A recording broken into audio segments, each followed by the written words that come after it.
Saudações astrais, gente! Tudo bem com vocês? Boas-vindas a quem for chegando por aqui. Mais uma noite com reflexões florais. Desta vez, né, pra gente bater um papo a respeito do filme Amor Além da Vida. Muito contente que vamos conversar, né, sobre isso. Então, aos pouquinhos eu vou chegando por aqui, vendo se tá tudo bem. Vou aguardando esses minutos, né, iniciais para ver se o Insta também tá avisando que a gente tá aqui ao vivo. A gente já vai fazendo o teste, que é sempre bom, né, a gente começar por aí. Então, aos pouquinhos nós vamos chegando, vamos aquecendo para esse bate-papo. Quem for chegando vai sinalizando se ouve bem, se escuta bem, se o som aqui não está atrapalhando vocês, se eu consigo também fixar aqui o tema da nossa live. Vamos ver se eu consigo, enquanto vocês vão chegando. Vamos ver, vamos ver.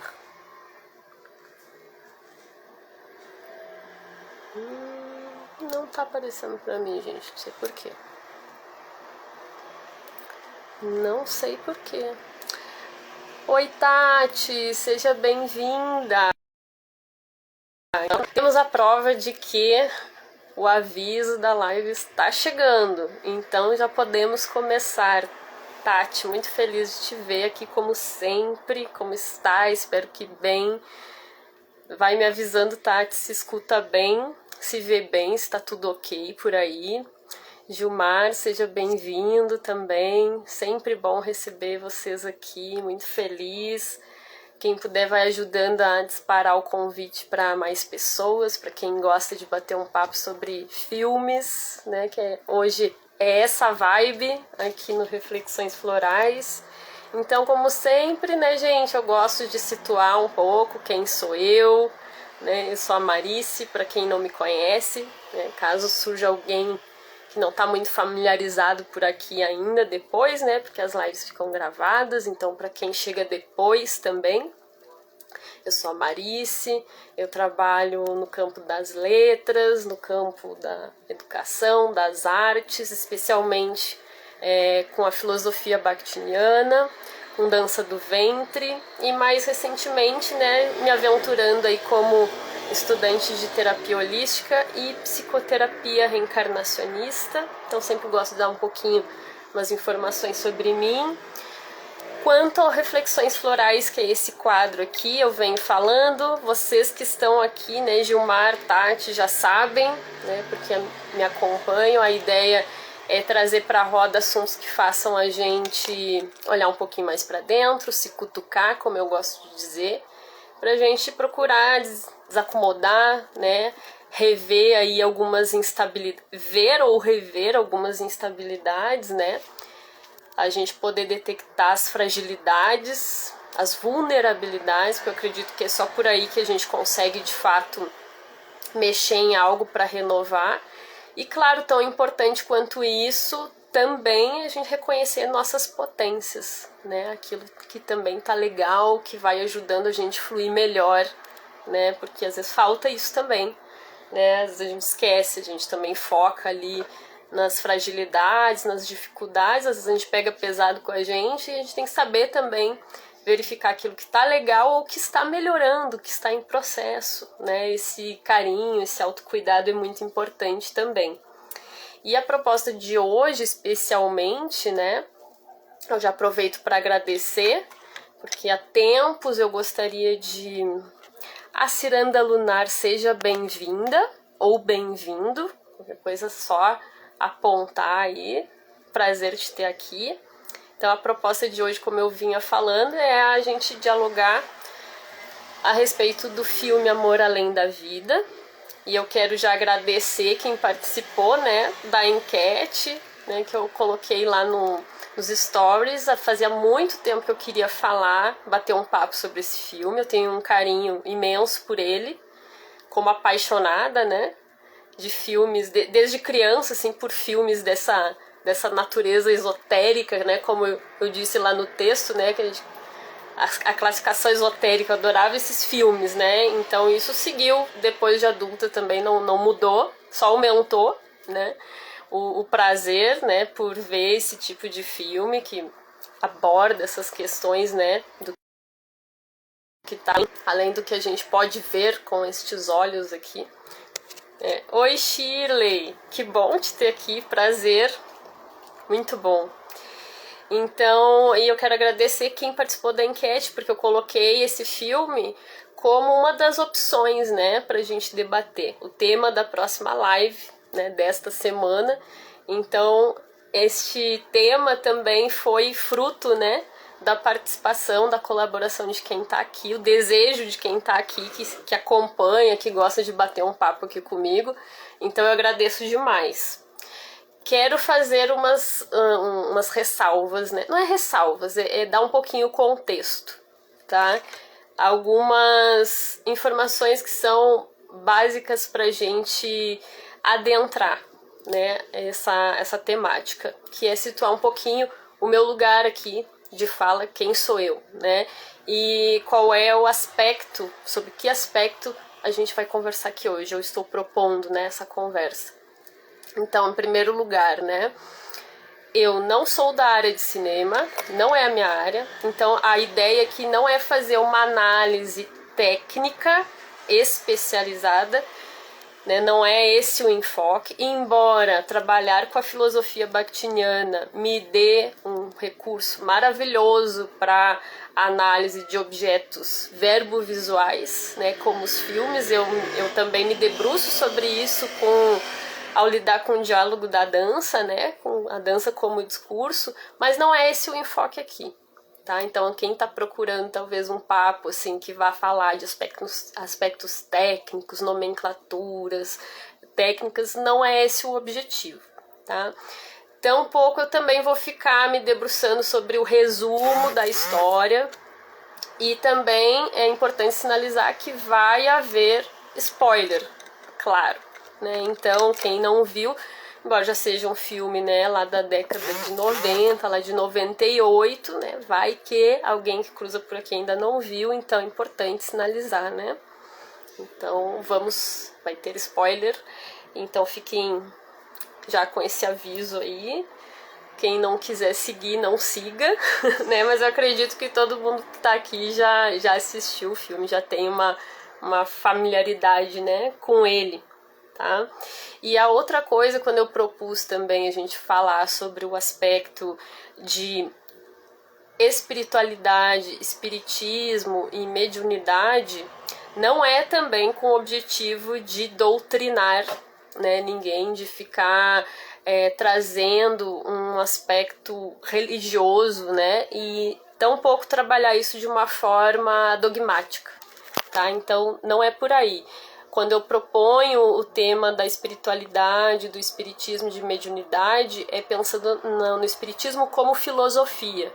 E aí, quando eu digo filosofia, de modo bem amplo, tá? É assim, há algo mais aqui, né? É no sentido da filosofia reencarnacionista, que para mim faz muito sentido, me ajudou muito nos meus processos a viver melhor comigo mesma. Então é bem desse lugar, tá? E pra gente refletir sobre essas questões, né? Independente da religião, né? Eu acredito que todos somos médiums, né? Todos temos sensibilidade, todos temos intuição, todos estamos aqui nos questionando sobre nossos propósitos. Então é desse lugar, tá? Não é o lugar das verdades absolutas, é o lugar das reflexões para que a gente possa construir, né, algo legal, algo bacana juntos, né? Então a proposta é que eu vá partindo, tá, de cenas que me chamam a atenção, que me tocam. Isa e Edinho, sejam muito bem-vindos, que feliz de ver vocês por aqui, muito legal mesmo. Então a ideia, assim, ó, como apaixonada, né, eu vou trazer cenas que me emocionaram, que me tocam, que de alguma forma eu vi algo de alguma maneira eu fiz algo especial ali. E aí eu vou compartilhar, tá? Essa é a base. Junto com isso, Andréia, amada, beijo, que bom te ver aqui. Então, junto disso, a proposta é trazer, junto da cena, do relato da cena, a gente passar por elas juntos, e aí vocês vão me dizendo também se viram, se gostaram, o que acharam, se prestaram atenção nisso também, se viram outras coisas, compartilhem comigo também, que eu vou adorar saber. A live existe para isso, para que haja essa interação, né? Esse é o objetivo maior também. E junto, vou lançando algumas reflexões, alguns insights pra gente circular juntos por aí, e também alguns trechos, tá? De uma leitura que tem me marcado bastante, né? Para quem não sabe, eu conduzo ali um grupo, que é o grupo Desabrochando com o Espiritismo, e a gente está completando 7 meses juntos, e a nossa primeira leitura foi o que é o Espiritismo. Então, tô com essa leitura muito presente. E à medida que eu ia revisitando, né, o filme, eu via muitas questões ali que, obviamente, batiam, né, com o que o Kardec fala, né, nas obras espíritas, né? Só que eu vou tomar como base hoje, especificamente, o que é o Espiritismo. Então a ideia é a gente ir percorrendo esses lugares juntos, tá? E quem tiver perguntas dentro do que eu puder responder, claro, só colocar aqui no chat. Tem a caixinha de pergunta também para quem prefere colocar por ali. Eu dou uma olhada antes da gente finalizar também. E a gente vai seguindo assim, tá? A qualquer momento podem participar, eu vou adorar, tá? Vão dando esse feedback se está fazendo sentido, né? Para que a gente possa estabelecer essa conexão. Oi, Herta, seja bem-vinda também. Então tá, gente, já fiz as ressalvas, então, e as contextualizações. O único resumo que eu vou trazer aqui é o básico do básico, que é: estamos diante de uma trama que fala, né, sobre um casal que vai vivendo muito feliz sua vida junto com seus filhos, 2 filhos, né? E acontece uma tragédia, né, que é o acidente. Os filhos falecem, desencarnam num acidente. E mais tarde, 4 anos depois que esse casal tá buscando lidar com esta perda física dos filhos, né, esse desencarne, então uma situação super traumática, o que acontece? O Chris, que é interpretado pelo saudoso Robin Williams, né, ele falece, ele desencarna também em decorrência de um acidente. E a esposa dele, Anne, fica muito abalada, obviamente, né? Uma situação muito complicada, e ela não aguenta a pressão, né, desse acontecimento e se suicida. Então nós estamos diante de uma narrativa que vai falar, obviamente, sobre as questões vida, morte, né? Plano físico e astral, e a relação entre essa família, né? Esses entes, essas pessoas que vivem juntas e que seguem em intercâmbio mesmo depois do desencarne delas, né? Então é uma narrativa que vai nos colocar frente a temáticas que nos tocam extremamente, né? Então, olha só, fala não só da morte por uma via natural, mas fala de uma morte acidental, né, de mortes acidentais, e também via suicídio. Então é pesadérrimo, né? E vale muito a pena a gente falar, né? Então acredito, avisem, gente, se alguém que não viu, mas eu acredito que todos viram, todos e todas e todos. Herta, muito obrigada, Herta. Então vamos lá. Antes, eu preciso antecipar uma coisa aqui, parêntese, gente, porque eu quero já falar desde o início, mas a gente vai voltar nesse dado.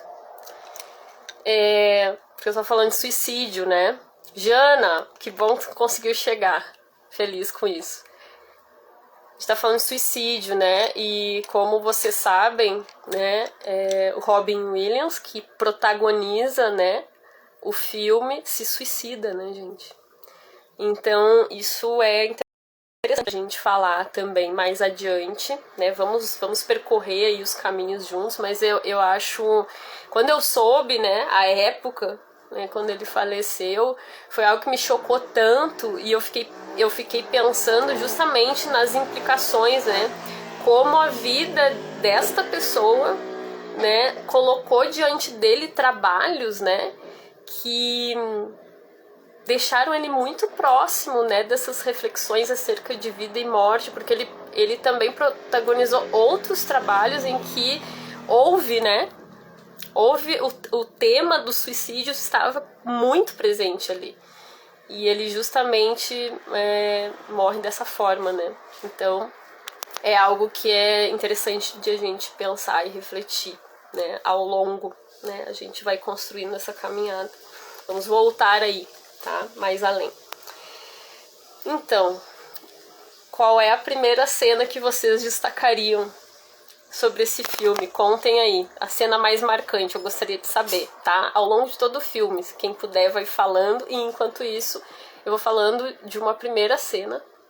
Gente, esse é um filme que, eu vou ser sincera com vocês, a cada segundo eu parava e pensava assim, nossa, tudo é importante. Sabe aquele meme, se a gente fosse pensar no tema, né, um meme, fazer o destaque com marca-texto, tá todo o texto lá, toda a página, né, marcada. É a minha sensação com esse filme, né? Então, eu já vou logo de cara na primeira cena. A primeira cena, para situar quem não vê faz um tempinho, é justamente o encontro do Chris com a Anne, naquele lago, né, no barco, né, os dois se veem ali pela primeira vez, ela linda, né, com aqueles tecidos esvoaçantes, alvos, né, aqueles tecidos leves, aquele vento batendo. Então, por que eu tô falando isso? Porque eu acho essa cena extremamente poética. Ela já traz, né, um clima, assim, muito etéreo, né, vai dando essa dimensão desse encontro, né. E aí ela tem também, depois mostra, né, tem um lenço vermelho, né, que contrasta com aquela cor. É interessante falar disso porque o conto vai, pra mim, ele tá muito presente ao filme, aos pouquinhos a gente vai falando disso. Então tem essa cena do barco, ela é importante porque o fim volta, lá no fim, esse barco volta, né? Essa cena, ela é muito importante, né? Ela traz ali uma unidade, né? Então, com ela começa, com ela termina, né? Ressignificada. Então, isso também é importante. E esse clima de poesia eu acho muito interessante, porque quando eu falo poesia também, eu tô falando já de uma temática que nos interessa aqui. Se a gente pensa do ponto de vista humano, das relações, da nossa conexão espiritual, né, uns com os outros, né, dos encontros que não se dão de forma aleatória, tá? Quando eles se encontram, a gente vê muito claramente que há eles sentem algo, né? No momento que eles cruzam o olho um do outro, né? Eles têm esse entrecruzamento dos olhares deles, a gente vê que tem ali uma afinidade já que acontece, energética. Isso é muito visível, não sei se vocês sentem assim, mas já dá pra ver, sem que eles falem absolutamente nada, né? E depois, quando eles começam a de fato dialogar, a gente vê muito claramente, a mim me passa isso, tá? O Chris, uma figura solitária, né? Que tem uma postura mais reservada, e a Anne é aquela que chega pra cutucar a estrutura, né? É ela que toma as iniciativas, né? Então, enquanto eles conversam lá no barco, ela quer chegar na Suíça, né? Tem aquela coisa, ele vai indicando para ela, eles sorriem. Tem uma passagem breve de tempo ali, indicando que no outro dia, né? Possivelmente eles acabaram se encontrando, ele tá sentado lá naquela montanha sozinho e ela chega se aproximando perguntando se ela poderia sentar ali com ele, né? E é um diálogo super bonito, né, dos dois, assim, muito leve, muito gostoso de acompanhar. E ela vai entrando, assim, né, ela vai chegando na vida dele dessa forma, vai se instalando, né? E tem uma fala que essa fala deles é bem legal do início, né? Vai trazer essa dimensão também para mim da mediunidade, da sensibilidade, da intuição. Então são duas coisas no mínimo. Afinidade, a gente pode pensar em almas gêmeas, almas companheiras, né, que é um tema que interessa aqui pra gente, né? Tem a ver com o enfoque que a gente quer trazer hoje pra cá. E tem a ver justamente com isso, com aquilo que a gente não consegue precisar, a gente não tem dimensão, a gente não consegue captar tudo que tá à volta, mas a gente sente, né? Vem desse lugar. E aí a fala que tem assim, ó, o Chris, há um momento que ele pergunta assim pra ela: como é que você sabia que eu estava aqui? Vocês lembram disso? E ela responde: eu não sabia. Isso é lindo, né? Isso é o que vai justamente trazer essa atmosfera, né? Não sei, mas eu tô seguindo um instinto, um estímulo que tá vindo desse sentir, tá vindo da sensação, né? Não tá vindo de um plano racional, né? E aí logo depois a gente tem, né? A gente já fica sabendo que eles se casam, né? Porque aparece eles lá na igreja, depois, né? Passa o tempo e eles se casam. Aliás, eu acho linda a cena do casamento deles, porque os dois estão extremamente felizes, né? Não contém os sorrisos um pro outro, né? É uma cena muito bonita. Para mim, esse início já dá bem essa carga afetiva de almas afins, né? Então, assim, que é o que, quando a gente pensa, acredito, em se relacionar com alguém, é essa complementaridade, né? Essa afinidade de alma, né? Que a gente busca também, em primeiro lugar com a gente mesmo, mas também, né? A gente também espera, né? A gente tem essa expectativa, né? Acredito, né? Quando a gente pensa, né? Não vou generalizar, tem pessoas que pode ser que não queiram, né? Estar com alguém, mas é no sentido assim, independente de ser uma relação amorosa, né? A gente não nasceu para viver em ilha, né? Nós vivemos para intercambiar, né? As nossas vozes aí com outras pessoas, né? Sejam elas quem for, pode ser um amor assim afetivo, né? Mas pode ser um filho, pode ser um amigo, pode ser também. Aí está também, né? Almas afins, almas companheiras estão nessas esferas também, né? Então isso é interessante. Antes de eu pegar o trechinho sobre as afinidades, eu vou ler o que vocês estão trazendo. Gilmar, tantas cenas, as primeiras em mente são o encontro deles. A cena do deduplo, e a cena do reencontro já no plano espiritual. Forte, né? Herta, acredito que não vi. Herta, veja, se tu não viu, realmente veja. Porque não lembro, mas é certo que vou ver. Não perde. Morvan, que bom, seja bem-vindo. Seja bem-vindo.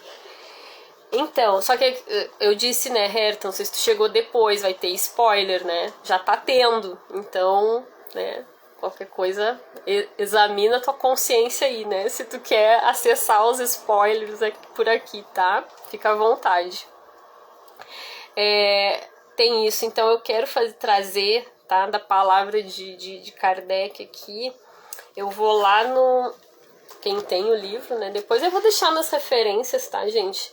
Na página 157, especificamente, tem lá o item 125, que vai falar justamente sobre isso, né? Ó, qual é a causa das simpatias e das antipatias entre pessoas que se veem pela primeira vez? É justamente isso que a gente está falando.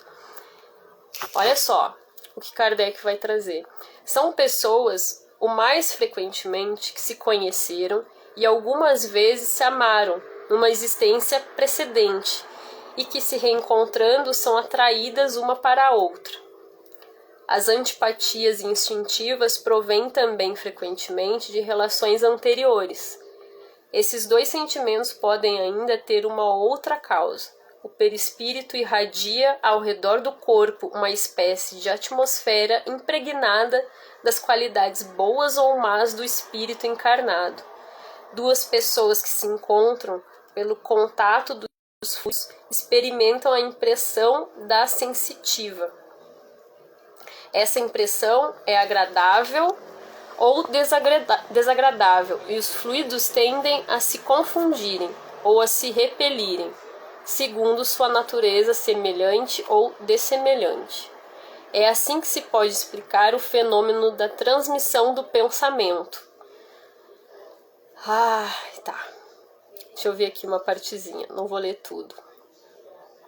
Tá, aqui tudo bem. Transmissão do pensamento. Pelo contato dos fluidos, duas almas se compreendem de alguma maneira uma a outra. Elas se adivinham e se compreendem sem se falarem. Então, vocês viram que eu falei ali no início. Vejam se o encontro deles não é exatamente isso, né? Sem que eles não precisaram falar nada. A aura, né? Essa atmosfera fluídica que já emanava, né? Dos dois, já anunciou o reencontro, né? É como eu percebo, tá? Como eu sinto. Eu vou parar por aqui, tá? E aí eu já falei da cena do casamento, né? Em decorrência. Então, quantas vezes, né, gente, temos a todo momento, acredito, né? Todos nós, esses insights acontecendo, né? Da gente, quantas vezes a gente nunca viu na vida uma pessoa, não conhece muito sobre ela, mas a gente sente uma profunda afinidade. Às vezes parece que a gente já se conhece há muito tempo, tá conversando a primeira vez ali na vida, mas assim, nossa, parece que foi a vida toda aquilo, que é só mais uma vez, né? E sente algo muito bom, né? Uma energia boa. Muitos de vocês que estão aqui, olha, se não todos, eu sinto isso, né?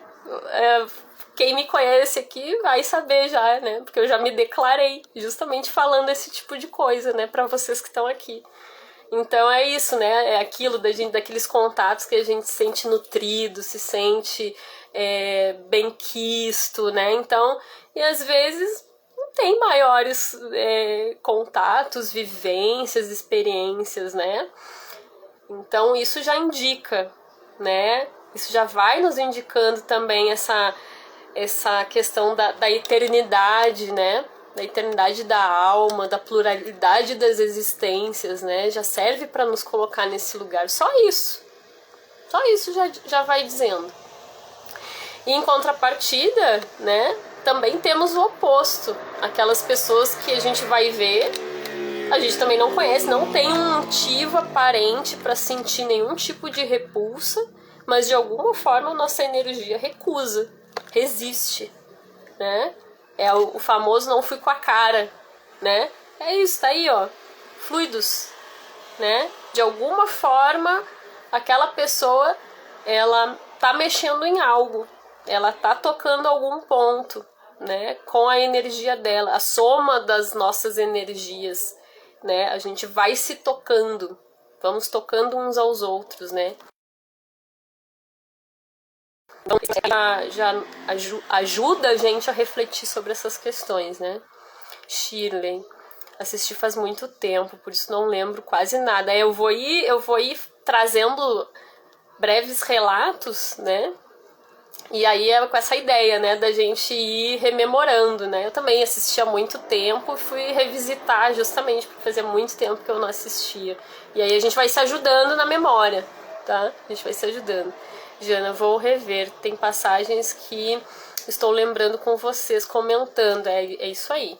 E podem também trazer contribuições, se forem lembrando, se lembrarem de algo que eu não comentei, que eu não abordei, tragam pra cá. É isso aí, é bem isso aí. Então, gente, vocês se identificaram com isso das pessoas, né, com que a gente vai cruzando, afinidades e desafinidades? Se quiserem também contar alguma coisa específica, alguma coisa que tenha marcado em relação a isso, fiquem à vontade, tá?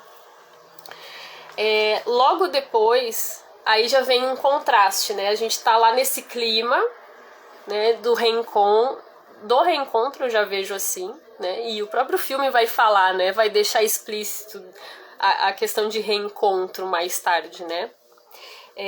Mas já tem uma relação bem contrastante aí, porque a gente tá nesse clima de amor, né? De felicidade, de alegria.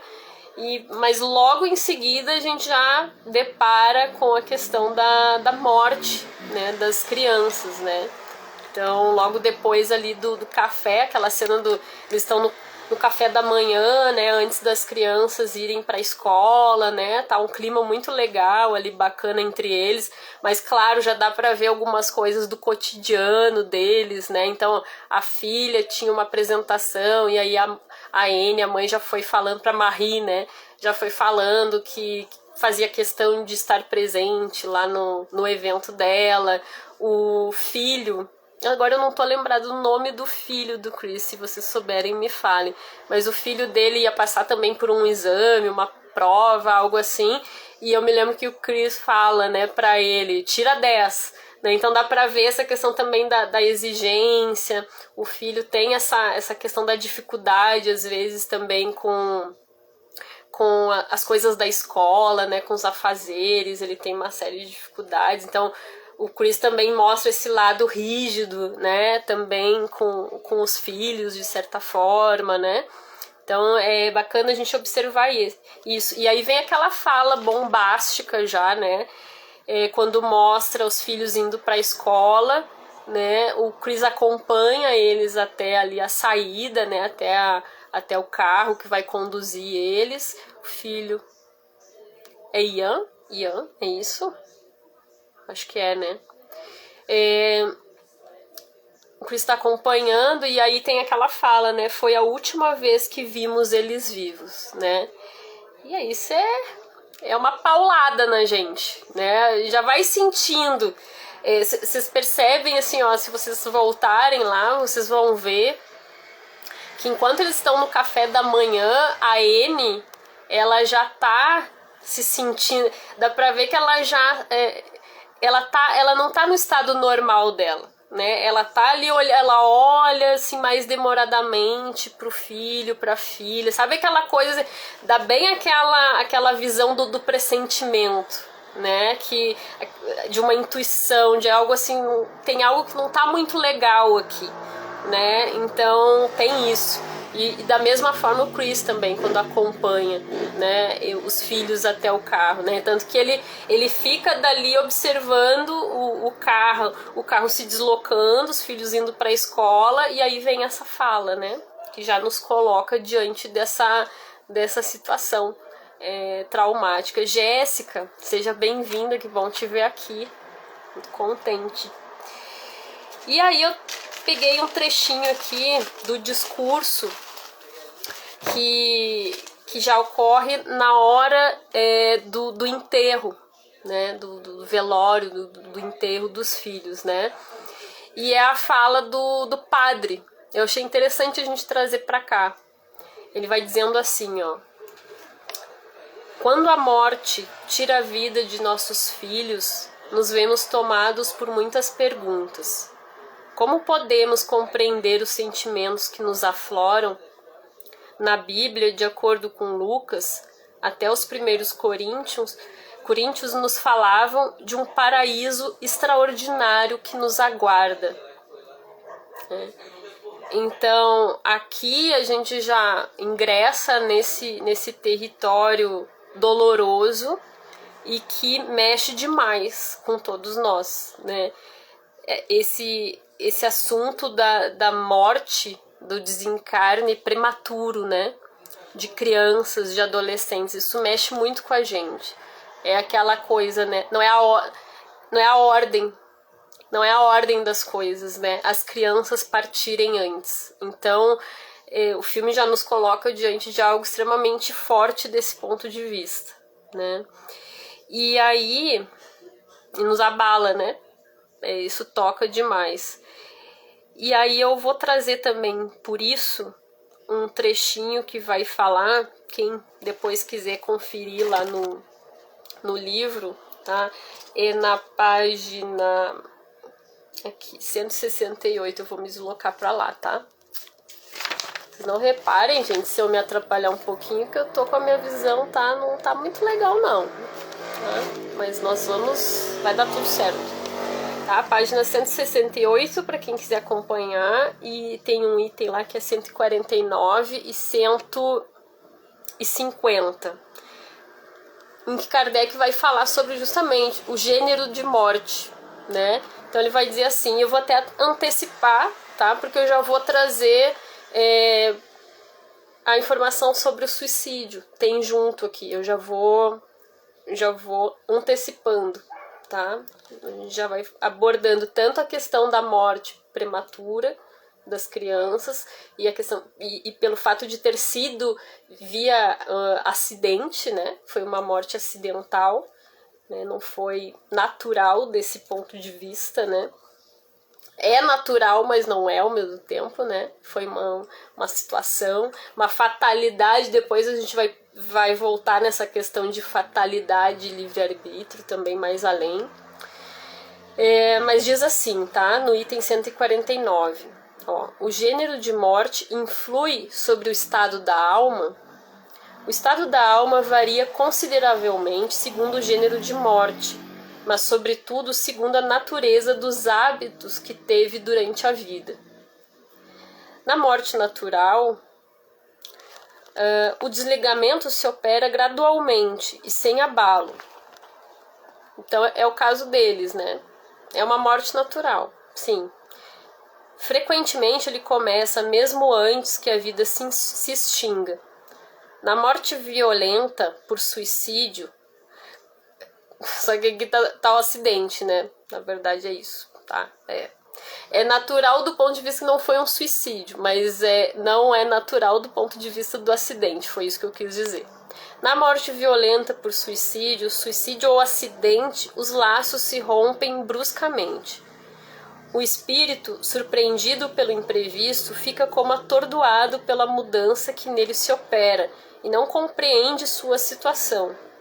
Um fenômeno mais ou menos constante, em semelhante caso, é a persuasão em que se acha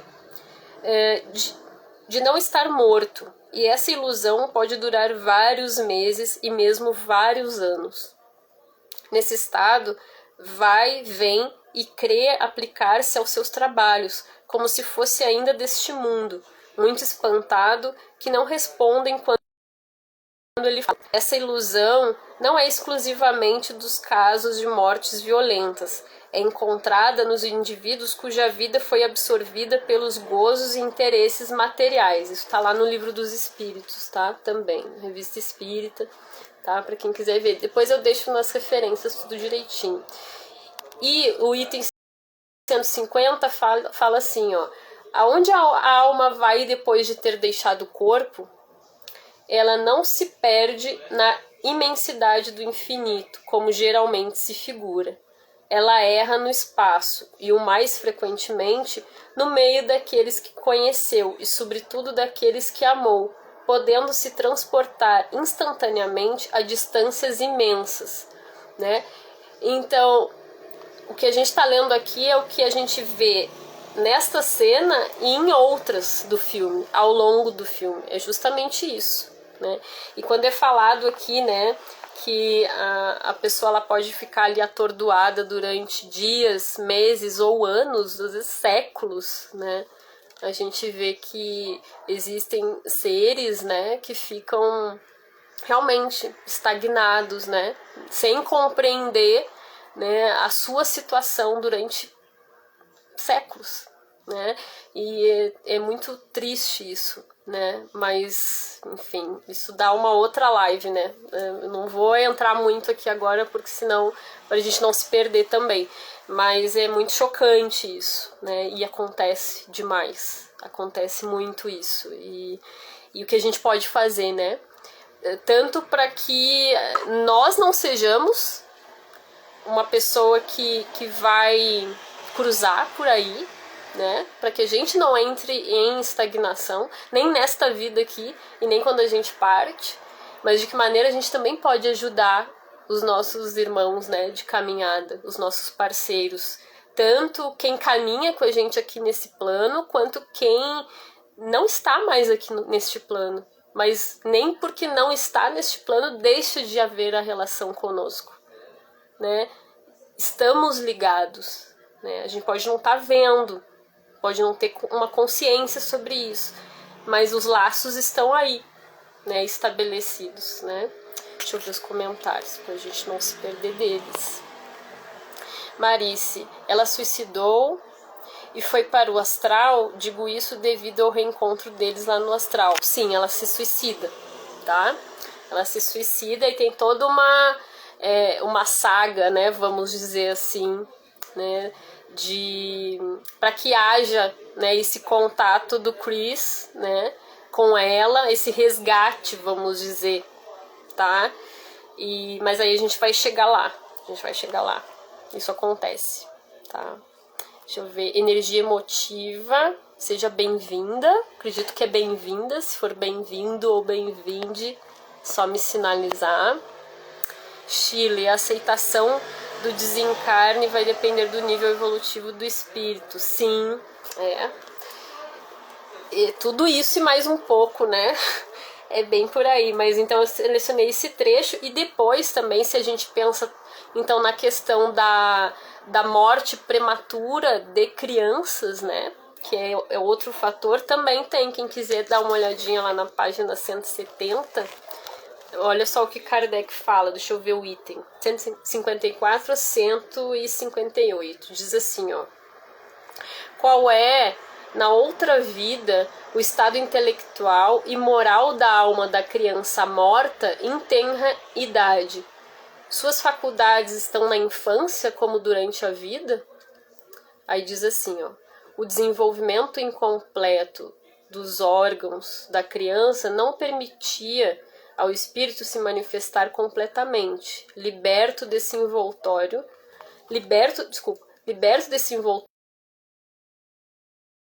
antes da sua encarnação.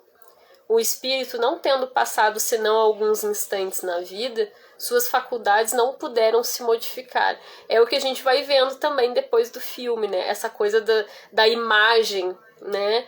Que cada um vai assumindo depois do desencarne. É interessante pra gente pensar nisso também, né?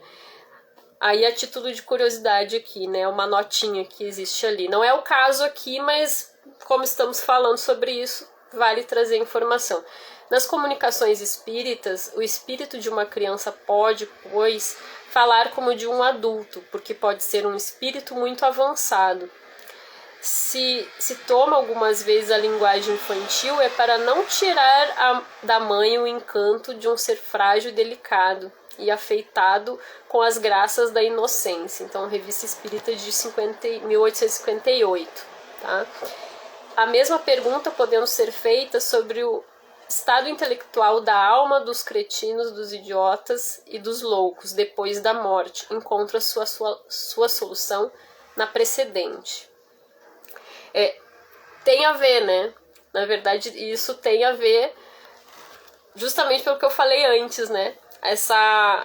A figura, a forma como cada um se apresenta no plano espiritual e também quando vai haver o contato, né, com o Chris.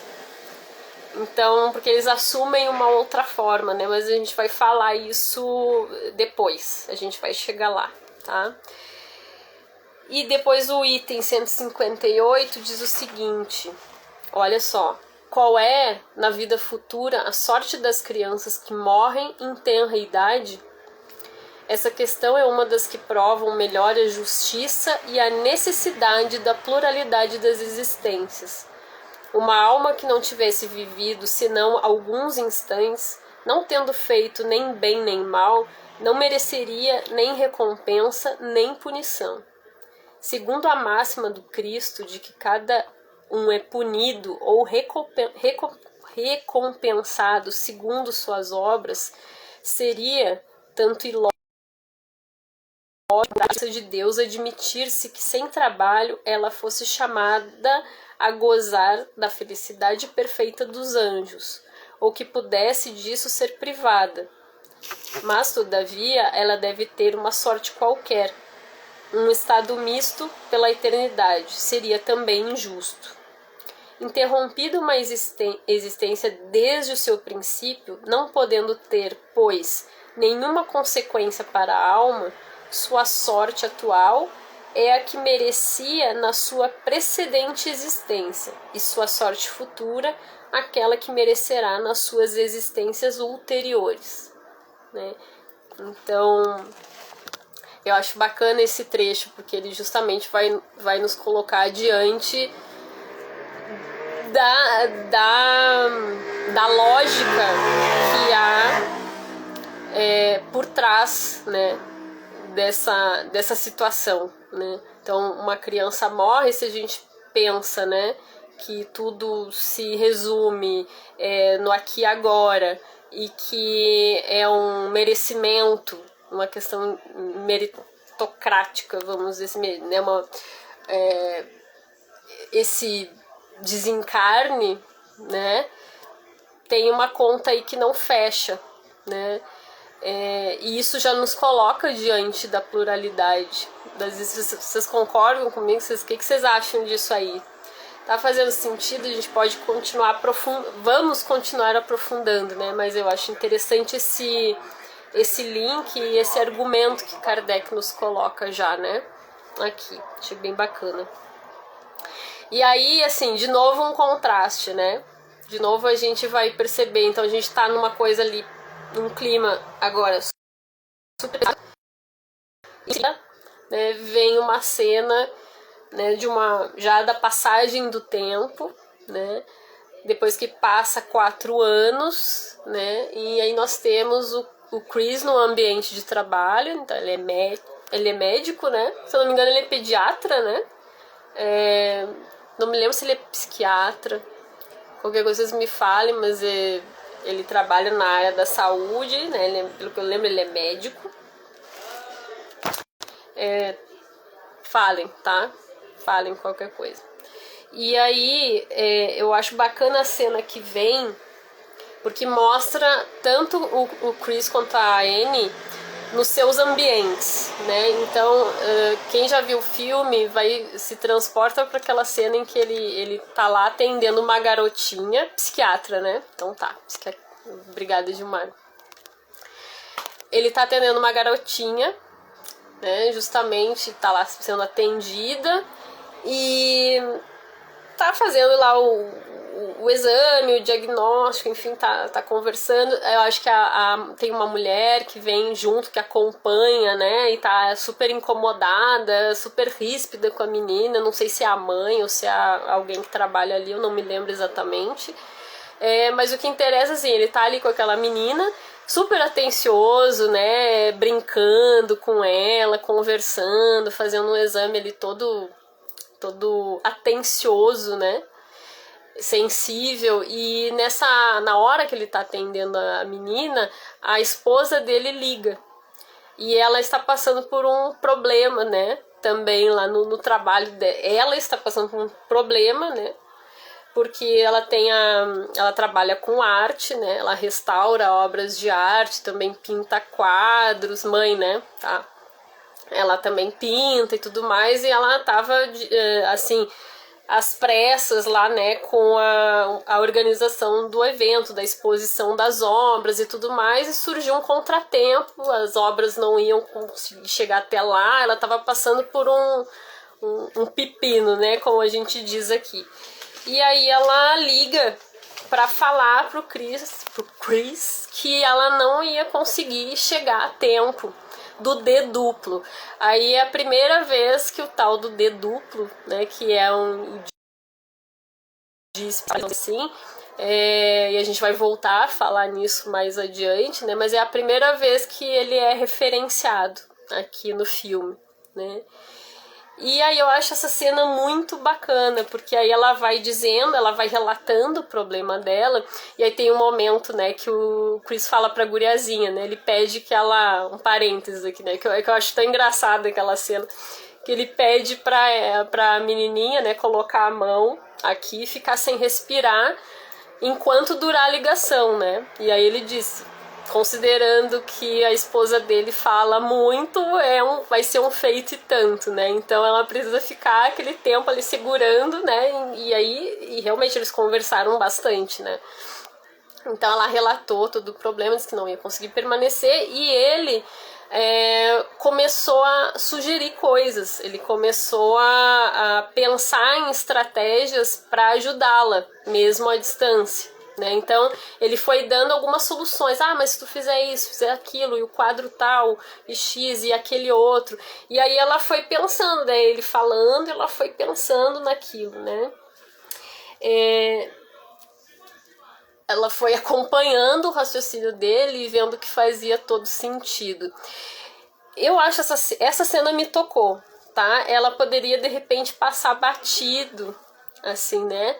Mas pra mim ela me toca, sabe por quê? Porque ela também ilustra pra mim aquilo que a gente estava falando lá da primeira cena, a afinidade das almas, tá? Porque era um momento que pra ela, né, era algo muito importante o que estava acontecendo.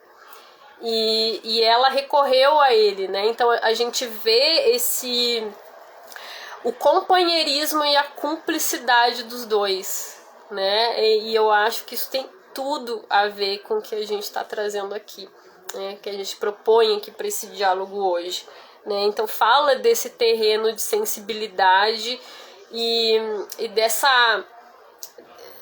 dessa troca que existe quando ela é genuína, quando ela é saudável, né? Então, né, signos de terra acho que vão me entender, né? Porque às vezes aquela questão, quando a gente às vezes não tem um romantismo típico, né? Aquele romantismo, por exemplo, a gente gosta, apaixonado, envia flores e fala coisas muito maravilhosas, poéticas, que é uma forma de demonstrar carinho e amor, mas existem outras maneiras também, né? E que às vezes quando são outras maneiras que estão ligadas às vezes a uma questão mais pragmática, uma dinâmica como essa, por exemplo, eu tenho um problema e eu vou recorrer ao meu parceiro, à minha parceira, né? E eu tenho esse apoio. Isso é demonstrar amor. Isso é a forma de demonstrar carinho, né? Também. Então, por isso que eu ia falar, né? Quem tem signo de terra forte aí no mapa, talvez se identifique com isso, né? E aí, às vezes falam, é frieza. Ou às vezes pode não ver, né? Um ato como esse como um selo, né? De cumplicidade, não enxergar, ou ter mais dificuldade de ver dessa forma, né? Mas eu vi muito isso, e ele, além de ajudar ela, né, com a questão, a resolver, né, a trazer uma solução, ele estimula ela, né? Vou trazer o trechinho, porque o diálogo vale a pena, tá? A gente ir lá no diálogo deles, olha só. Diz assim, ó. Tô pegando um trechinho só. Ele vai falando pra ela, vai dando as soluções, vai dando as ideias, as sugestões, e aí ele vai dizendo assim, ó, eu passo depois do trabalho e pego os quadros, né, e levo pra galeria. Aí ela diz assim, faria isso por mim? E ele diz, só se me mostrar uma enorme gratidão. E isso nos dá, olha que legal, ele diz assim, e isso nos dá a chance de mostrar o seu quadro, tem de mostrá-lo, é muito sexy. E aí ela abre um sorriso, assim, do outro lado da linha, né? E diz assim, tá bom, seu doido. Ela fala assim pra ela, eu vou chegar tarde, mas eu vou chegar, ela diz, né? E aí ele fala assim, eu te amo, Bela. E aí ela diz, eu também te amo. Né? Pra mim, assim, na a versão que eu peguei do filme, era a forma como ele chamava ela, né? Mas qualquer coisa vocês me corrijam, se não é isso, tá? Se vocês sabem de outro nome, outro apelido, que às vezes depende também, né? Da dublagem, da tradução e tudo mais. E aí, justamente, né? A gente tem essa super sensibilidade, um lugar extremo, no momento de aspereza, né, do cotidiano, né, de algo que os dois estão lá, ele tá lá no trabalho, imagina, ele tá lá fazendo exame numa menina, ela tá lá diante daquela confusão que ela não sabe o que ela faz, mas eles encontraram, eu acho tão bonita essa cena, porque parece que ela causa uma sensação assim de o tempo parou, sabe? Parecia que só existiam os dois ali. Eles fizeram isso, né? Ela saiu também porque ela foi até ele, né? Recorreu a ele. E ele também parou o que ele estava fazendo para responder a isso, né? E aí é um aspecto que eu quero lançar uma reflexão assim também pra gente, né? Eu fiquei pensando, né, que eu acho que nós temos aí um belo exemplar, né, das energias, né, da polaridade yin yang, né, vamos trazer aqui, vou fazer uma mistura, né, vou fazer uma orgia aqui de reflexões, né, mas é isso, pra mim tem um sagrado masculino e feminino aí sendo mobilizados. Por quê? Porque ele pôde, né, mostrar, né, essa fluidez da energia masculina, que é esse, ó, para fora, né, de vir com a estratégia, de vir com a solução, né, de ofertar esse respaldo, né, que ela precisava. E ela, por outro lado, também soube fluir no feminino dela, porque ela acolheu, ela recebeu. Porque eu fiquei pensando assim, gente, ela poderia não ter feito isso. Vocês já pararam pra pensar?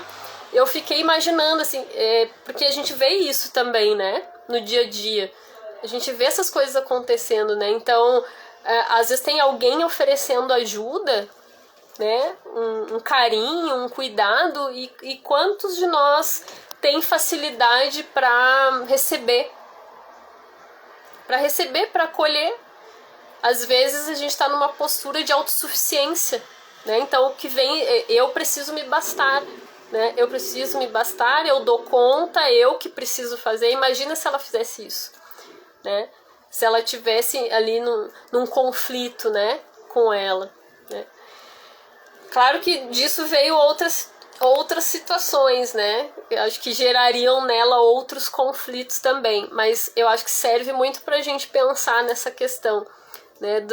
Porque é isso, se essa energia yang é esse para fora, é dar, né? É ofertar, a energia yin é esse absorver, né? Esse aceitar, é um recebimento, né? É um acolhimento. E os dois souberam transitar aí. Então, por isso... E essa cena é linda justamente por isso, né? Eu acho muito bonita. E aí ele mostra todo o orgulho, a admiração que ele sente por ela. Eu acho lindo isso. Porque depois, como se não bastasse, né? Quando ele desliga, né? Termina ali a ligação com a esposa, ele vai falar com a menina, né? Com a guriazinha, com a paciente dele, né? Ele diz assim, ó, até peguei esse trechinho também, né? Ele fala assim, ó, ele pergunta se ela gosta de arte, ó. Você gosta de arte? Minha mulher restaura pinturas e também pinta seus quadros. Aí olha o que ele diz. Para mim, as pinturas são as coisas mais importantes e interessantes do mundo, depois do seu cérebro. Eu acho essa fala linda, porque ela demonstra justamente toda a admiração que ele sente pela esposa, né, aquele orgulho, né? Ele fala do mundo dele, né, porque ele é uma pessoa que trabalha na área da psiquiatria, mas ele ama a arte, né? E ele passa que esse amor, ele fala, né, com amor, com paixão disso. E também isso justamente é o que vai nos antecipando aquela questão que vai vir mais adiante de cada um ter o seu mundo. O que toca cada um de nós, né? Vai ter diferenças aí, essas diferenças elas não são aleatórias. E nisso ele fala do mundo dele também. Ele reconhece o mundo da esposa, né? Esse mundo artístico, né? Que permeia ali as motivações dela, mas aí ele fala dele também. Eu amo isso, mas aqui o teu cérebro para mim é o que me move, né? Então eu acho muito muito legal. É um momento tanto para mim assim, a gente pensar, né, a individualidade, mas também esse entrelace com o outro, né? Eu acho muito bacana essa cena por isso também. Acho lindo esse companheirismo e me identifico muito com essa forma de demonstrar amor. Capricorniana, né, dona Jana? Imagina que não vai, né, se identificar. Imagina, né? É isso aí, tamo junto.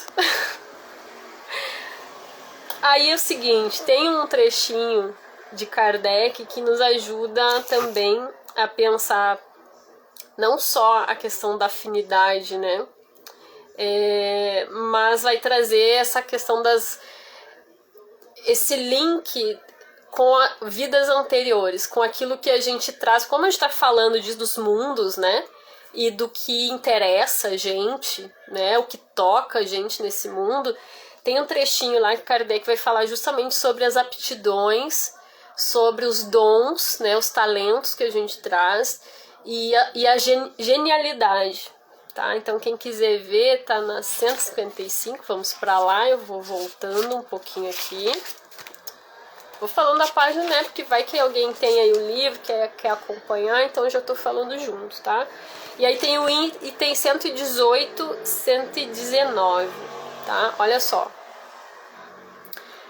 Qual é a origem das ideias inatas, das disposições precoces, das aptidões instintivas para uma arte ou uma ciência, bem que a gente está vendo aqui, né? Abstração feita de toda a instrução. As ideias, claro, aqui tá também um aspecto inato, né? Pra gente pensar, mas serve pra gente refletir também, né? As ideias inatas não podem ter senão duas fontes: a criação de almas, umas mais perfeitas que as outras, no caso em que elas seriam criadas ao mesmo tempo que o corpo, ou o progresso anterior realizado antes da união da alma e do corpo. A primeira hipótese sendo incompatível com a justiça de Deus, não resta senão a segunda. As ideias inatas são o resultado dos conhecimentos adquiridos nas existências anteriores e que permaneceram em estado de intuição. Olha isso, gente. Para servirem de base à aquisição de novas ideias. Eu falei 119 também, né? Como os gênios se revelam nas classes sociais privadas de toda a cultura intelectual, que isso acontece demais, né? Então, olha só, esse fato prova que as ideias inatas são independentes do meio em que o homem é educado. O meio e a educação desenvolvem as ideias inatas, mas não as dão. Olha que legal isso. O homem de gênio é a encarnação de um espírito já avançado e que progrediu muito. Por isso, a educação pode dar a instrução que falta, mas não pode dar o gênio quando ele não existe. Então trouxe sim também a nível de curiosidade a questão para a gente refletir sobre esses aspectos. Quantas vezes, né, gente, a gente vê, por exemplo, vamos botar assim, ó, um exemplo bem já vem rapidamente, né? Tem crianças que a gente olha cantando, sei lá, com 3 anos de idade, 4 anos de idade, às vezes até menos. E prontas, sem nunca ter assistido obviamente, né, ter participado de uma aula, né, não é um conhecimento ali codificado, né? Da onde vem isso? Os resquícios que a gente traz. E isso serve para pensar não só assim, situações inatas, grandíssimos talentos, aquelas coisas extraordinárias, que tem pessoas que já vêm com isso muito latente. Parece assim, ó, a pessoa reencarnou, já é para aquilo ali, né? É para aquilo ali, já o universo já deixou muito claro que é por ali que ela tem que ir, né? Tem um porquê também, mas tem outros casos que isso vai se dando também, às vezes de uma forma mais gradual, né?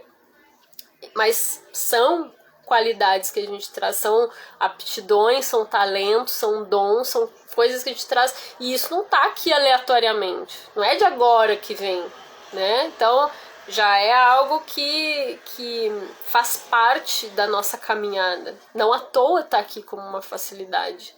Se é fácil, né? Se a gente tem essa habilidade, isso diz muito, é ou não é? Acho que sim, né? Então, diz muito aqui na espiritualidade, né?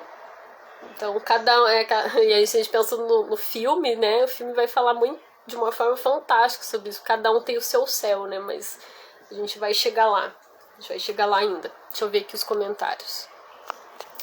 Gilmar, e quando você compara a relação mãe e filha no consultório com a dele, a esposa, fica mais explícita essa reflexão que você trouxe. Verdade. Também acho. Concordo demais. Depois, cuidando nosso tempo, tá? Vamos ver até onde a gente vai.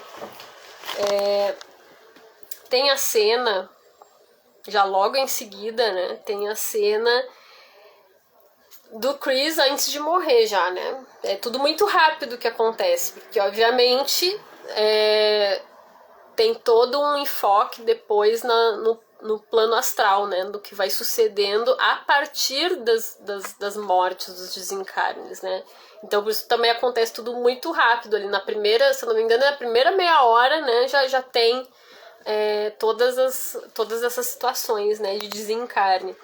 E aí tem um trecho da fala do Chris quando ele tá... Então ele diz que ia ajudar a esposa, né? Então ele tava no carro, né, pra apanhar lá, né, os quadros da Anne e tudo mais, como a gente viu. E no carro ele vai travando um diálogo com ele mesmo. Ele vai conversando lá com ele, muito tocado pela conversa que ele tinha tido com a esposa por telefone, né? Oi, Irene, seja bem-vinda também. E aí, eu achei tão forte essa fala. Ele é curtinho, o trechinho que eu vou trazer, mas ela é muito potente, né? Ele diz assim, ó, pra ele mesmo, né? Pensando: eu disse eu te amo. Eu disse eu te amo mesmo, Bela. Sempre me lembrarei disso. Pelo menos eu disse o que sentia. Gente, eu não sei vocês, mas isso aqui é uma martelada, não é? Eu fiquei pensando demais nisso e quero trazer como uma reflexão pra gente, sabe? É aquele tipo de fala que mexe tanto. Que é isso, né, gente? Vamos pensar na gente aqui, porque logo depois a gente vai ver que ele falece, ele desencarna. Logo depois disso. E olha só, ele disse eu te amo. Eu te amo, Bela, ele falou. E ele ficou com aquilo. Ele ficou falando aquilo pra eu disse aquilo, né? Pelo menos eu disse. E ele faleceu. Agora eu fiquei pensando também, né? Imagina se ele não tivesse dito. Se ele não tivesse falado aquilo que ele sente, ele não tivesse externado. Porque o filme também mostra isso, né? O Chris tem um lado mais racional, né? Embora ele seja super sensível, ele é aquele personagem que traz essa racionalidade muito forte, né? A gente vai ver isso em outros momentos mais adiante, né? Alguns trechos que vão evidenciar bastante isso. Então, ele não era também esse tipo de pessoa que falava dessa forma, assim, né? Das palavras, né? Eu acreditava, era o link que eu tava fazendo antes, né?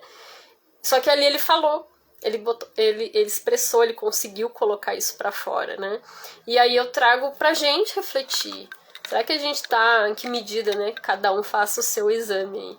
Em que medida a gente tá falando as coisas que a gente sente, as coisas que realmente importam, tanto pra gente mesmo, né? Quanto para as pessoas que caminham ao nosso lado, né? Porque é isso, a gente pode deixar esse plano a qualquer segundo. Essa fala, ela vai trazendo esse sentimento. Pra mim, pelo menos, quando eu fui revisitando, eu fiquei me fazendo essa pergunta, sabe? Será que o quanto a gente, eu e a gente aqui, né, pra gente pensar, estamos mobilizando isso, né? A gente tá reverberando, a gente tá deixando fluido a comunicação, né, do que a gente sente. E aí, junto disso, eu faço um link. Não sei de vocês aqui, quem já assistiu, eu fiz uma outra live semelhante a essa aqui, né, para falar do Um Olhar do Paraíso, outro filme belíssimo. E eu amei, assim, fazer a live, né, e dialogar com vocês aqui sobre aquele filme. Foi muito bacana, gostei muito da experiência, porque é um filme que suscita muita coisa. E esse trecho aqui me fez lembrar da Suzy, né? Quem não sei quem já viu aqui, tá? Eu vou dar spoiler também. Aqui é o lugar dos spoilers, tá? Mas a Suzy também, vocês lembram que quem já viu o filme, ela é uma menina de 13 anos, né, que morreu drasticamente, e tem toda uma série de situações que vão acontecendo, mas no momento derradeiro, o momento assim que ela poderia se libertar, que estava tudo já encaminhado, o que era as situações mais traumáticas, as situações terríveis ali de violência, a questão do crime e tudo mais, ela estava livre para seguir o caminho dela, né? E no plano espiritual. E aí ela disse, não, ainda falta uma coisa. E aí essa coisa que faltava, vocês lembram o que é? Era o beijo. Era o primeiro beijo dela. Gente, isso pra mim é algo tão forte daquele filme. E eu tô trazendo pra cá por quê? Porque não interessa, gente. Não interessa, a gente pensa assim, ó, quando a gente for partir deste mundo aqui, deste plano, a gente tem às vezes a ideia, a gente se volta para questões assim, que na nossa cabeça são grandiosas, assim, extraordinárias, né? Grandes feitos, mas basta isso, algo que ficou ali inacabado. Às vezes é isso, às vezes é um tchau que a gente não disse. Às vezes é um abraço que a gente queria ter dado e não deu. Às vezes é um sorriso que a gente queria ter aberto para uma pessoa e não conseguiu. Às vezes é o primeiro beijo, como é o caso dessa personagem. Ela era uma menina de 13 anos que estava prestes a beijar pela primeira vez. Ela não quis partir sem essa experiência, né? E aí tem toda uma situação que é belíssima no filme, que ela volta, né? Ela retorna, então, aqui, e tem ali a cena, né? Inclusive aparece uma cena de incorporação, né? Tem uma médium de incorporação, uma outra pessoa que acolheu ela, né? Que cede, que dá espaço para que ela se comunique com o rapaz, né? Que ela era apaixonada por aquele rapaz e ele sentia ela, e ela conseguiu dar esse primeiro beijo, né? Então, assim, nota, pode ser algo extremamente simples, né? Então, que a gente, me lembrei disso, né, trazendo esse, eu acho que é algo que causa, né, esse intercâmbio aí entre os dois filmes, né? Pra mim, eu vi essa relação. Sei que vocês acham, se faz sentido pra vocês também, se já viram. Mas acho lindíssimo esse filme, né? Porque é disso que se trata, né? Da gente viver, né? Viver, da gente se sentir vivo, né? E o que serve pra gente pensar não só a questão da partida também, a partida física, do desencarne, né? Mas em que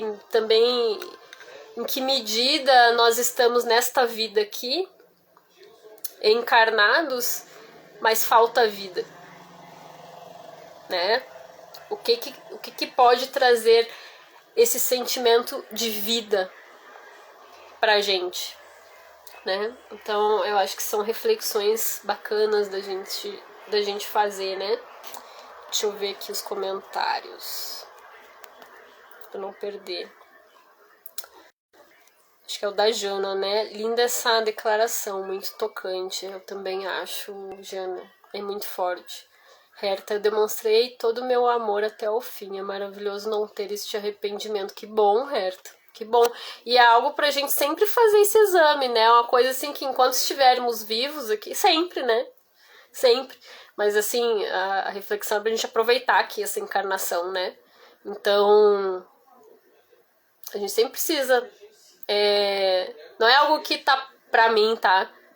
Eu já fiz, tá pronto, né? É sempre.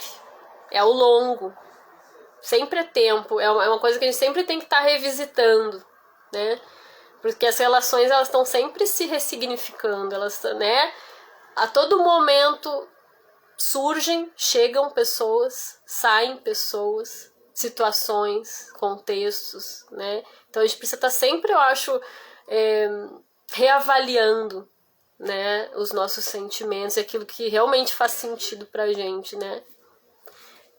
Jana, eu tenho muita dificuldade em falar e demonstrar meus sentimentos para as pessoas que amo, mas isso pode parecer clichê, né, agora que eu vou falar aquela história de, né, mas tu te deu conta, né, eu sei que parece, mas é algo que é verdade, gente, assim, porque tu imagina só a gente não se dar conta, porque acontece também. Às vezes a gente tem ali uma dificuldade que não tá latente, não tá aparecendo pra gente, nem se dá conta. Então, pode ser clichê, pode parecer senso comum, lugar comum, mas é a máxima. A gente só consegue mexer depois que a gente se dá conta, depois que a gente acolhe aquilo. Tô vendo que isso é um problema ainda pra mim. Aí a gente tem condições de se lançar por outros áreas, ou não? Acho que sim, né? Deixa eu ver aqui. Cida, eu te dei oi já. Se eu não te dei oi, um beijão pra ti. Patrícia, querida, que bom te ver aqui. Rainha do vocal. Falei, é impressionante, eu falo em música e a Patrícia aparece. Eu não sei que fenômeno acontece, gente, que chega a musa do vocal aqui. Maravilha. E aí o link de Kardec que eu quero puxar pra gente pensar isso aqui, tá? Antes da gente se despedir, é sobre a fatalidade. Que eu fiquei pensando nisso, né? Porque acontecem os acidentes, né? Então foram os acidentes com os filhos e o acidente com o Chris. E aí então eu pensei, nossa, eu passei por isso aqui. Kardec fala sobre isso. Então tá na página, quem quiser acompanhar, né? 158, no item 128. Olha só. Cheguei nele. O homem tem seu livre-arbítrio ou está submetido à fatalidade? Então, pra gente pensar essa situação aqui. Se a conduta do homem estivesse submetida à fatalidade, ele não teria nem responsabilidade do mal, nem mérito do bem. Desde então, toda punição seria injusta e toda recompensa sem sentido. O livre-arbítrio do homem é uma consequência da justiça de Deus e é o atributo que lhe dá sua dignidade e o eleva acima de todas as outras criaturas. Isso é tão verdadeiro que a estima dos homens, uns pelos outros, está em razão do livre-arbítrio. Aquele que o perde acidentalmente por doença, loucura, embriaguez ou idiotia é lamentado ou desprezado. O materialismo, que faz depender do organismo todas as faculdades morais e intelectuais, reduz o homem ao estado de máquina, sem livre-arbítrio, por consequência, sem responsabilidade do mal e sem o mérito do bem que ele fez. Aí tem a referência, né, da Revista Espírita, 1861. Tá? O que vocês acham disso? Seja bem-vindo igualmente, pessoal da Casa Espírita. Fico sempre contente quando o pessoal ouve. Então, assim, ó, não sei o que vocês acham sobre isso, né? Mas aqui a gente pode pensar fatalidade no sentido que as situações com os acidentes, né? Mas eu vejo assim, pra mim, né? Eu fico pensando nisso. Mesmo que é fatalidade, desse ponto de vista, pra mim carrega já uma carga kármica. Já existe uma teia aí, né? Isso também, aquilo que nos acontece mesmo acidentalmente, pra mim, tá? Eu, Marisa, como eu vejo, já é uma construção. Já é uma construção que vem ligada de alguma forma aos tantos episódios, a todos os episódios em que manifestamos nosso livre-arbítrio. Entendem? Então, é aquilo, nada é aleatório. Né? É por aí que eu vou, né? Dessa questão de construção. E aí, claro, aí a gente pode falar sobre, né? Mas aí são outros 500, né? A gente poderia falar sobre o plano, né? Os planos pré-reencarnatórios e aquilo que a gente efetiva ou não. A gente pode entrar nessas questões, né? Mas vamos ficar por aqui, né? Hoje. Deixa eu ver aqui. Tinha mais um aspecto que eu queria tratar, mas como a gente já passamos de 1 hora, eu vou preferir que a gente continue na próxima. Já era sabido isso. Gente, eu não cheguei... Olha, eu acho que aqui a gente tá em meia hora de filme. A gente tá na abertura do filme. Tá? Mas eu não vou seguir para não ficar cansativo e a gente vai fazendo, vai dando a continuidade nos próximos capítulos por aqui, tá? Hoje a gente encerra, não sei se alguém quer trazer alguma pergunta, algum comentário, tá? Senão eu vou finalizando por aqui hoje. E enquanto vocês se anunciam, né? Se quiserem colocar alguma coisa antes da gente finalizar, eu quero reforçar o quanto esse filme é belíssimo, né? Vale muito a pena. Muitos insights, muitas reflexões. Aqui a gente já dá pra ver, né? Já na abertura, já toda a carga que ele traz e o tanto que ele já vai mexendo em diversos lugares, né? Na gente. Quem se coloca, né, aberto para se tocar, né? Isso é importante dizer, então é muito bacana. Vejam, né? Se não reviram ainda, aproveitem para rever. E para a gente continuar conversando, eu gostaria muito, né, que a gente continuasse na próxima semana, mais tardar, né? Que a gente continuasse falando a respeito, e aí a gente vai aprofundando e vamos chegando nos outros tópicos que são belíssimos e super interessantes para a gente continuar abordando. Às vezes eu vou trazendo mais links, às vezes com as falas aqui de Kardec. Hoje eu achei que serviu do desencarne, né? Então eu acho bacana da gente também fazer esse entrelace, né, com a filosofia espiritualista, espírita e espiritualista, né? E para quem se interessa pelo assunto, eu vou reforçar aqui, porque eu acho que é um momento oportuno. Quem tem vontade de entrar mais nas questões ligadas ao espiritismo, à doutrina, nós estamos, né, o grupo que vem se encontrando, eu falei no início, né, só mencionei, mas o grupo, né, de estudos, ele vem acontecendo desde julho do ano passado, e nós estamos no momento de finalização, né, da primeira leitura, finalizamos, né, essa obra, o que é o Espiritismo, e por acaso quem cruzar por aqui tiver interesse, né, a vibe, a atmosfera é, né, um lugar pra gente se apoiar, pra gente conhecer, pra gente ir lá na obra, mas pra gente trazer esse lugar de reflexão, trazer pra prática, para o que a gente está vivenciando. Então é um lugar de troca também. É esse espaço para a gente não só ficar num plano teórico, né, de estudo racional e tudo mais, mas não perder isso de vista, né? Então da gente buscar esse lugar de disciplina e de buscar o conhecimento, né? A gente indo lá nessas obras basilares do Espiritismo, mas de nada isso vale se a gente não fizer o intercâmbio com o que a gente vivencia, né?